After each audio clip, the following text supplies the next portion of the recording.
ମୋ ବୋଉର ବଡ଼ ମାଆକୁ ଯେବେଠାରୁ ମୁଁ ମନେ ରଖିଲି ସେତେବେଳକୁ ତା'ର ବୟସ 70 ଟପି ଯାଇଥାଏ।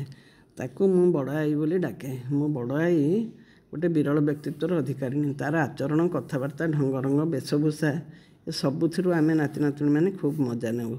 4.5 ଫୁଟ ଉଚ୍ଚତା ଥିବା ବଡ଼ ଆଈର ଗୋରା ତକତକ ଦେହ ସାଙ୍ଗକୁ ସାପକାତିପରେ ଦାଗ ଥିବା ଫାଟୁଆ ହାତ ଗୋଡ଼। ତା'ର ଧୋବ ଫରଫର ଚୁଟିରେ ସେ ଗୋଟିଏ ଗଣ୍ଠି ପକାଇଥାଏ, ଯାହାକୁ ଦେଖିଲେ ଜଣାଯାଏ ସତେ ଯେପରି ଗୋଟେ ଛୋଟ ଧଳା ଉଲି ପିଆଜ ତା ମୁଣ୍ଡ ଉପରେ ଥୁଆ ହେଇଛି। କିନ୍ତୁ ସବୁବେଳେ ମୁଣ୍ଡରେ ତା'ର ଓଢ଼ଣା ଥାଏ।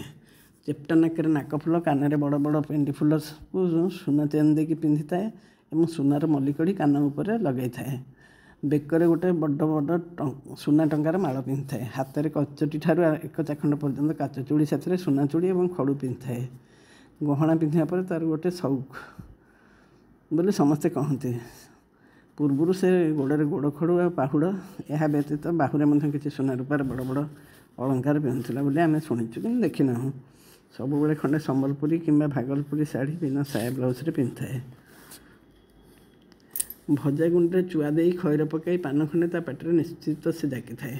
ସେଥିପାଇଁ ତା ପାଖରୁ ଚୁଆ ଆଉ ଭଜା ଗୁଣ୍ଡିର ଗୋଟିଏ ନିଆରା ବାସ୍ନା ସବୁବେଳେ ବାହାରୁଥାଏ। ସବୁବେଳେ ପାନ ଖାଇବା ଯୋଗୁଁ ତା ଦାନ୍ତ ଗୁଡ଼ିକର ରଙ୍ଗ ଜାମୁକୋଳି ପରି ଦେଖାଯାଉଥାଏ। ଅଜା ଆଈ 2 ଜଣ ମଣିଷ ପୁତୁରାକୁ ପୁଅ କରିଥାନ୍ତି ଏବଂ ଗୋଟିଏ ଝିଆରୀକି ଝିଅ କରି ବାହା କରିଥାନ୍ତି। ସେମାନଙ୍କୁ ଆମେ ମାମୁଁ ଆଉ ମାଉସୀ ବୋଲି ସମ୍ବୋଧନ କରିଥାଉ। ବଡ଼ ଆଈର ନିଜର ଜନ୍ମିତ ସନ୍ତାନ କେହି ନଥିଲେ। ତା'ର ପୁଅ ଭୁବନେଶ୍ୱରରେ ଚାକିରି କରୁଥିଲେ ଏବଂ ସେଠାରେ ନିଜ ପରିବାର ଧରି ରହୁଥିଲେ। ସେଠାରେ ତାଙ୍କ ପିଲାମାନେ ପାଠ ପଢ଼ୁଥିଲେ। ମଝିରେ ମଝିରେ ଛୁଟି ହେଲେ ମାଇଁ ପିଲାମାନଙ୍କୁ ଧରି ଗାଁରେ ଆସି ରହନ୍ତି ଏବଂ ଛୁଟି ଖୋଲିଲେ ଭୁବନେଶ୍ୱର ଚାଲିଯାଆନ୍ତି। କେବେ କେବେ ତା ଝିଅ ଜ୍ୱାଇଁ ମଧ୍ୟ ଆସିଥାନ୍ତି।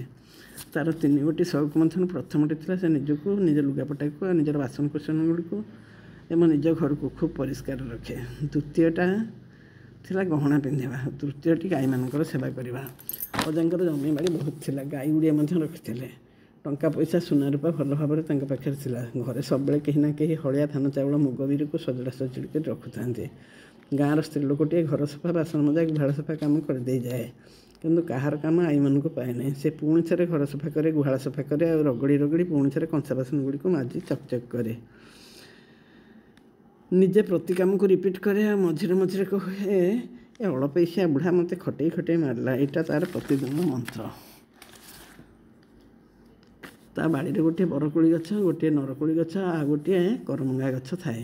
ତେଣୁ ସବୁବେଳେ ତା ବାଡ଼ିପଟେ ଗାଁ ଛୁଆ ଆଉ ନାତି ନାତୁଣୀ ଭିଡ଼ ଲଗାଇଥାନ୍ତି। ତା ଜୀବନରେ ସେ କେବେ ମନ୍ଦିର ଯିବା କିମ୍ବା କୌଣସି ଓଷାବ୍ରତ କରିବା କେହି ଦେଖିନାହାନ୍ତି।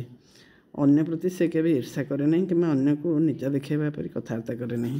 ତା ଯୌବନ ଅବସ୍ଥାରେ ସେ କିପରି ଥିଲା ତା ତ ଆମେ ଦେଖିନାହୁଁ, କିନ୍ତୁ ଶୁଣିଛୁ ଛୁଆ ପିଲା ନ ହେବାରୁ ଅନେକ ଲୋକଙ୍କଠାରୁ ବାଂଝ ବାଂଝ ଶୁଣି ଶୁଣି ସମୟକ୍ରମେ ସେ ତାକୁ ହଜମ କରିଦେଇଛି। ହୁଏତ ଛୁଆ ପିଲା ପାଇଁ ଈଶ୍ୱରଙ୍କୁ ଡାକିଥିବ, କିନ୍ତୁ କିଛି ନ ହେବାରୁ ତା'ର ବିଶ୍ୱାସ ତୁଟିଯାଇ ସେ ଏପରି ପାଲଟି ଯାଇଛି। ଆଈର ଗୁହାଳଟିର ଲମ୍ବା 40 ଫୁଟ ଆଉ ଓସାର 30 ଫୁଟ। ଗୁହାଳଟି ସଫା ଥାଏ। ଗାଈ ବାଛୁରୀ ଗୁଡ଼ିକ ଡଉଲ ଡାଉଲ ଦିଶୁଥାନ୍ତି। ଆଈ ସେମାନଙ୍କର ଖାଇବା ପିଇବା କଥା ବୁଝେ। ସେମାନଙ୍କୁ ଆଉଁସା ଆଉଁସି କରେ। ଭିନ୍ନ ଭିନ୍ନ ନାଁ ଧରି ସେମାନଙ୍କୁ ଡାକେ। ଥରେ ତା'ର ବୋହୂ ଗାଁକୁ ଆସିଥିଲେ। ଧାନ ଅମାର ପାଖରେ ଲକ୍ଷ୍ମୀଙ୍କର ଫଟୋଟିଏ ଟାଙ୍ଗି ଦେଇ କହିଲେ, ବୋଉ ତୁମେ ଗାଧେଇ ଆସି ଫଟୋ ପାଖରେ ଟିକେ ଭୋଗ ଲଗେଇଦେବ। ତାକୁ ଅଡ଼ୁଆ ଲାଗିଲେ ମଧ୍ୟ ବୋହୂ କିଛି କହିପାରିଲା ନାହିଁ। ବାଧ୍ୟ ହୋଇ ଯେଉଁ ଭୋଗ ଲଗାଏ ତାହା ଫଳଟିଏ କିମ୍ବା ଉଖୁଡ଼ା ଟିକେ ଥାଏ। ଗୋଟିଏ ହାତରେ ପୂଜା ସାରିବା ସଙ୍ଗେ ସଙ୍ଗେ ସେ ଭୋଗକୁ ତତ୍କ୍ଷଣାତ୍ ତା'ର ହାତଟିରେ ପାଟିରେ ପୂରେଇ ଦେଇଥାଏ। ଏହା ଦେଖି ଆମେ ନାତି ନାତୁଣୀମାନେ ଖୁବ୍ ହସୁ। ଆଈ ତ କିଛି ଉପାସ କରେ ନାହିଁ, କେବଳ ତା ଶାଶୁ ଶ୍ୱଶୁରଙ୍କ ଶ୍ରାଦ୍ଧ ଦିନ ପିଣ୍ଡ ପଡ଼ିବା ଯାଏଁ ଉପାସ ରହେ। ଆଈ ବେଶୀ ପ୍ରକାର ରୋଷେଇ ଶିଖିନଥାଏ, କିନ୍ତୁ ଯେତିକି ରାନ୍ଧେ ଭଲ ରାନ୍ଧେ। ଆଈ ଚିଲିକା କୁଳିଆ ଗାଁର ଝିଅ ଆଉ ସେଇ ଅଞ୍ଚଳର ବୋହୂ। ତେଣୁ ତା'ର ପ୍ରତିଦିନ ଗୋଟେ ବଡ଼ ଖଙ୍ଗା ମାଛ, ଯେଉଁଟାକି 1 କେଜିରୁ ବଡ଼ ଥିବ, ତା ସାଙ୍ଗକୁ ଭଜା କାକୁଡ଼ା, ମୁଗ ଡାଲି, ସଜନା ଛୁଇଁ ନିଶ୍ଚିତ ଥାଏ। ଏହା ବ୍ୟତୀତ ଅନ୍ୟ ଯଦି କିଛି ହେଇପାରିଲା ଭଲ, ନଚେତ୍ ନାହିଁ, ଏହା ଯଥେଷ୍ଟ। ରାତିରେ ଅଜା ଆଈ ଚକୁଳି ପିଠା ଖାଆନ୍ତି। ସବୁ ସ୍ତ୍ରୀ ଲୋକ ତ ଘରେ ରୋଷେଇ କରିଥାନ୍ତି। ଆଈ ତା ଘରେ ରୋଷେଇ କରେ, ସେଥିରେ କିଛି ବଡ଼ କଥା ନାହିଁ। କିନ୍ତୁ ତାପରେ ଯାହା ହୁଏ ତା ଦେଖି ଆମେ ହସି ହସି ବେଦମ୍ ହେଇଯାଉ। ଅଜା ପୁରୁଣା ସମୟର ଲୋକ, ଖାଉଟିଆ ମଣିଷ। ତେଣୁ ରାନ୍ଧି ସାରିଲା ପରେ ଆଈ ଅଜାଙ୍କ ପାଇଁ ଗୋଟେ ଜାଗାରେ ବଡ଼ ପିଢ଼ାଟିଏ ପକାଇଦିଏ। ଅଜା ଆସି ସେଥିରେ ବସନ୍ତି। ଗୋଟିଏ ବଡ଼ କଂସା ଥାଳିରେ ପୁରୁଣା ଉଷୁନା ଚାଉଳର ଭାତ, ଘରର ଭଜା ରଗଡ଼ା ମୁଗ ଡାଲି ବେଲାଏ, ସଜନା ଛୁଇଁ ଭଜା ଆଉ ଗୋଟିଏ ବଡ଼ ଖଇଙ୍ଗା ମାଛର ସବୁତକ ବେସର ତରକାରୀ ବଡ଼ ଥାଳିରେ ବାଢ଼ି ଦିଏ। ତରକାରୀରୁ ମାଛଟିର ମୁଣ୍ଡ ଆଉ ଲାଞ୍ଜ ଧରି ଭାତ ଆଣି ଅଜାଙ୍କ ସାମ୍ନାରେ ବସି ପଡ଼େ। ଅଜା କହନ୍ତି ତୁ ତ ସବୁତକ ମୋତେ ଦେଇଦେଲୁ, ତୁ କ'ଣ ସେଇ ଲାଞ୍ଜ ମୁଣ୍ଡ ସେଠି ଖାଇବୁ? ଆଈ କହେ ହଁ ହଁ ମୋର ଚଳିଯିବ, ତୁମେ ଖାଅ। ତାପରେ ଅଜା ଖାଇବା ଆରମ୍ଭ କରନ୍ତି। ଅଜା ଧୀରେ ଧୀରେ ଖାଆନ୍ତି। ଅଜା 3-4 ଗୁଣ୍ଡା ଖାଇବା ବେଳକୁ ଆଈ ତା'ର ମାଛ ମୁଣ୍ଡ ଲାଞ୍ଜ ତାକୁ ଖାଇଦେଇ ଖାଲି ଭାତ ଧରି ଅଜାଙ୍କ ମାଛ ଥାଳିଆକୁ ଚାହିଁ ଆଙ୍ଗୁଠି ଦେଖେଇ କହିବ, ଏ ଖଣ୍ଡକ ଏପଟକୁ ପକେଇଦେଲ, ଏ ଭାତ ବିଲକୁଲ ଖାଇ ହେଉନି। ଏମିତି କହି କହି 3 ଭାଗ ମାଛ ଖାଇବ। କିନ୍ତୁ ପ୍ରତ୍ୟେକ ଦିନ ସବୁତକ ମାଛ ସେ ଅଜାଙ୍କ ପାଇଁ ବାଢ଼ି ଦେବ। ଆଉ ସବୁଦିନ ଅଜା ସେଇ ପୁରୁଣା ଡାଇଲଗ୍ ରିପିଟ୍ କରିବେ, ତୁ ତ ମୋତେ ସବୁ ଦେଇଦେଲୁ, ତୁ କ'ଣ ହେଲେ ଖାଇବୁ? ଦିନକର ଘଟଣା। ତା ଡାକ୍ତରୀ ପଢ଼ୁଥିବା ନାତି ଆଉ ତା'ର ଗୋଟିଏ ସାଙ୍ଗ ଆସି ଗାଁରେ ପହଞ୍ଚିଲେ। ସେତେବେଳେ ନୂଆ ନୂଆ ରଙ୍ଗୀନ ଫଟୋ ଉଠୁଥାଏ। ନାତି ଡାକିଲା, ମାଆଲୋ ଆସ ଫଟୋ ଉଠେଇବୁ। ଆଈ କହିଲା, ରହ ଟିକେ ମୁଁ ଆସୁଛି, ଆସିଲେ ଫଟୋ ଉଠେଇବି। କିଛି ସମୟ ପରେ ଆଈ ଯେତେବେଳେ ଫଟୋ ଉଠେଇବାକୁ ଆସିଲା, ନାତି ପାଟି କଲା, ତୁ ସେ ଶାଢ଼ୀ ଚେଞ୍ଜ କର, ନହେଲେ ଫଟୋ ଉଠା ବନ୍ଦ। କିନ୍ତୁ ଆଈର ଏକା ଜିଦ୍, ମୋତେ ଭାସିଆ ମାଇପ ଲୁଗା ପିନ୍ଧେଇ ଦେଇଛି, ମୁଁ ଜମା ବଦଳେଇବିନି। ଘଟଣାଟି କ'ଣ? ଫଟୋ ଉଠେଇବାକୁ ଆଈର ବହୁତ ଇଚ୍ଛା। ତେଣୁ ଆଈ ତା'ର ପଡ଼ିଶା ଘର ନାତୁଣୀ ବୋହୂକୁ ଟିକେ ଭଲ କରି ବେଶ କରିଦେ, ଫଟୋ ଉଠେଇବି କହିବାରୁ ସେ ତାକୁ ନିଜର ଲାଲ ରଙ୍ଗର ସିନ୍ଥେଟିକ୍ ରୋଲେକ୍ସ ଶାଢ଼ୀ ତାଙ୍କୁ ନିଜର ସାୟା ବ୍ଲାଉଜ୍ ପିନ୍ଧେଇ ଦେଇଥିଲା। ଯେଉଁ ମାପ ଆଈଠାରୁ 4 ଗୁଣ ଢିଲା ଥିଲା। ବ୍ଲାଉଜରେ 6-7ଟି ସେଫ୍ଟି ପିନ୍ ଦେଇ ଆଡ଼ଜଷ୍ଟ କରି ପିନ୍ଧେଇ ଦେଇଥିଲା। ସେଥିରେ ଆଈ ସିନ୍ଦୁର କଜଳ ପାଦରେ ଅଳତା ସାଙ୍ଗକୁ ପାନଖିଆ ଲାଲ ପାଟିରେ ମନ ଖୋଲା ହସଟେ ହସି ଯେତେବେଳେ ଫଟୋ ଉଠାଇବାକୁ ଆସିଲା, ଏପରି ବେଶ ଦେଖି ନାତିକୁ ତା ସାଙ୍ଗ ଆଗରେ ବୋଧେ ଲାଜ ଲାଗିଲା। ତେଣୁ ସେ କହିଲା, ହେ ଇଏ କି ପ୍ରକାର ବେଶ, ଯା ଏସବୁ ବଦଳେଇ ଆସିବୁ, ମୋତେ ଫଟୋ ଉଠେଇବିନି। ନାତିର ଜିଦ୍ ଫଟୋ ଉଠେଇବିନି, ଆଈର ଜିଦ୍ ନିଶ୍ଚୟ ଆଜି ମୋ ଫଟୋ ଉଠିବ। ଏଭଳି କିଛି ସମୟ ଯୁକ୍ତିତର୍କ ଚାଲିଲା। ପଡ଼ିଶା ଘରର ମାଈମାନେ ବୁଝାବୁଝି କରିବା ପରେ ନାତି ଫଟୋ ଉଠେଇଲା ଏବଂ ସେଇଠି ଆଈର ଗୋଟିଏ ଚମତ୍କାର ଫଟୋ। ଆଉ ଦିନକର ଘଟଣା ମନେ ପଡ଼ିଲେ ହସ ଲାଗେ। ଥରେ ଖରା ଛୁଟିରେ ଆଈର ପୁଅ ବୋହୂ କୌଣସି ବିଶେଷ କାମ ଯୋଗୁଁ ଗାଁକୁ ଆସିପାରିନଥାନ୍ତି। କେବଳ ସାନ ନାତି ଆସିଥାଏ। ସେତେବେଳକୁ ସେ କଲେଜର 2ୟ ବର୍ଷର ଛାତ୍ର। ସାବିତ୍ରୀ ବ୍ରତ ଆଉ 3-4 ଦିନ ଥାଏ। ଏସବୁ ସମୟକୁ ସବୁବେଳେ ତା ଝିଅ ଘରକୁ ସାବିତ୍ରୀ ଭାର ପଠାଇ ଦିଆଯାଇଥାଏ। କିନ୍ତୁ ସେଥର ଠିକ୍ ସମୟରେ କେହି ନ ଆସିବାରୁ ଆଈର ଚିନ୍ତା ବହୁତ ବଢ଼ିଗଲା। ନାତି ଯେତେ ବୁଝାଇଲା, ସମସ୍ତେ ଯେତେ ବୁଝେଇଲେ, ତୁ ବ୍ୟସ୍ତ ହୋନା, ଠିକ୍ ସମୟରେ କିଛି ବ୍ୟବସ୍ଥା ହେବ। ଆଈ କିଛି ଶୁଣିବାକୁ ରାଜି ନୁହେଁ। ରାଗିକିରି ଗୋଟେ ବ୍ୟାଗରେ କିଛି ପୂଜା ସାମଗ୍ରୀ ସହିତ କିଛି ଟଙ୍କା ଧରି କହୁଥାଏ, କେହି ଝିଅ ଘରକୁ ଗଲେ ନାହିଁ ଏପର୍ଯ୍ୟନ୍ତ। ସେ କ'ଣ କରିବ, କେମିତି ପୂଜା କରିବ, କାହାର ଟିକିଏ ଚିନ୍ତା ନାହିଁ, ମୁଁ ଯାଉଛି ଦେଇ ଆସିବି। ଏପରି କହି ରାଗ ଗର୍ଗର ହେଇ ଚାଲି ଚାଲି ବସ୍ ଷ୍ଟପେଜ୍ ପର୍ଯ୍ୟନ୍ତ ଚାଲି ଆସିଲା। ଘରଠାରୁ ବସ୍ ଷ୍ଟପେଜ୍ 0.5 କିଲୋମିଟର ରାସ୍ତା। ରାଗରେ ଚାଲି ସିନା ଆସିଲା, କିନ୍ତୁ କରିବ କ'ଣ? ସେ ଲାଇନ୍ରେ ମଧ୍ୟ ହାତ ଗଣତି ଅଳ୍ପ କେତେ ଖଣ୍ଡ ବସ୍ ଥାଏ। ଆଜିକାଲି ପରି ସେତେବେଳେ ମୋବାଇଲ ନଥିଲା, ଟେଲିଫୋନ୍ ବ୍ୟବସ୍ଥା ମଧ୍ୟ ସବୁଆଡ଼େ ନଥିଲା। ସକାଳ 8ଟାରୁ ଚାଲି ଆସି ଆଈ 11:30 ପର୍ଯ୍ୟନ୍ତ ବସିଛି।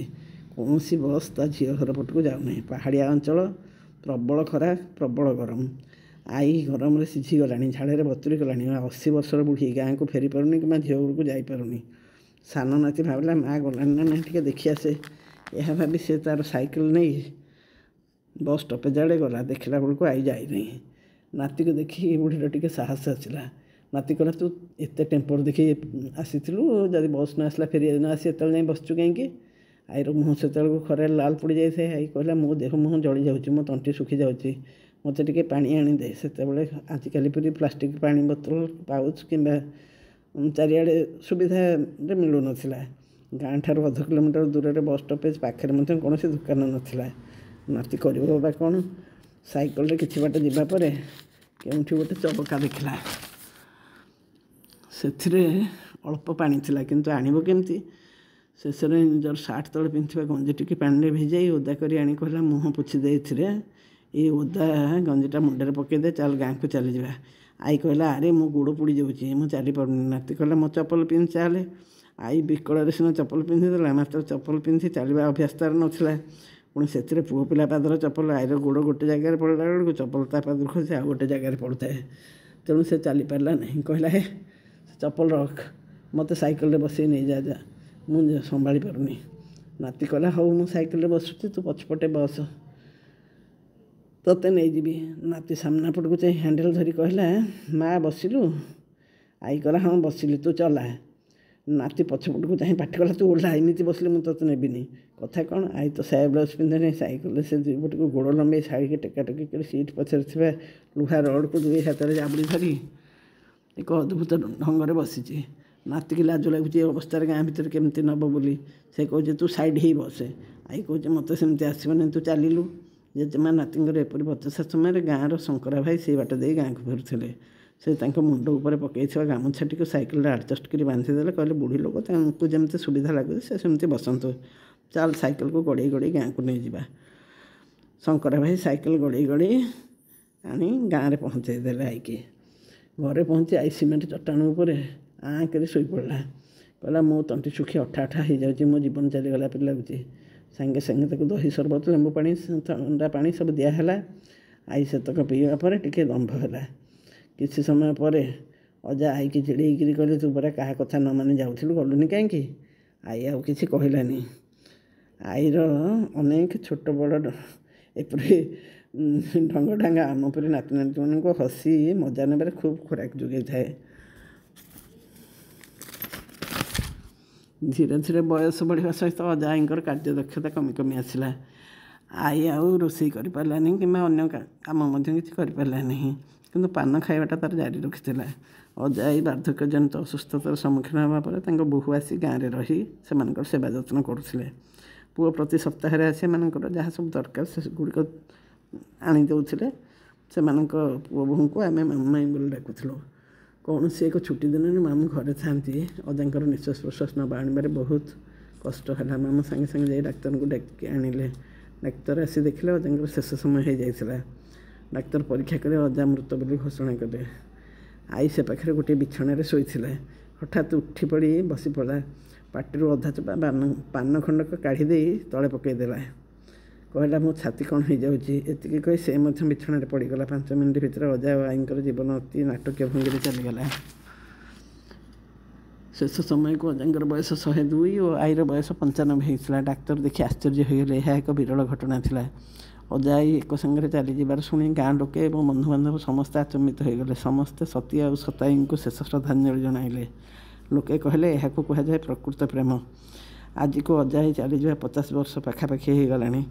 କିନ୍ତୁ ଆଈର କଥା ମନେ ପଡ଼ିଲେ ଏବେ ବି ସେ ଜୀବନ୍ତ ଲାଗେ ଆଉ ମୁଁ ହସି ପକାଏ।